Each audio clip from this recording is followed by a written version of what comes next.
bando a favore dell'internazionalizzazione per i distretti industriali e le reti innovative regionali. Con questo bando la Regione Veneto intende incrementare il livello di internazionalizzazione dei sistemi produttivi dei distretti industriali e delle reti innovative regionali.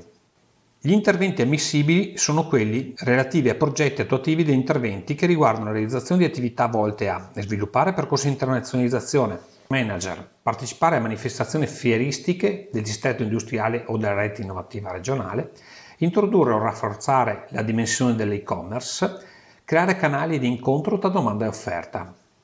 L'agevolazione è pari al 50% della spesa ammissibile, con una spesa ammissibile che può essere compresa tra i 60.000 euro e i 300.000 euro e quindi il sostegno concedibile sarà compreso tra i 30.000 euro e i 150.000 euro.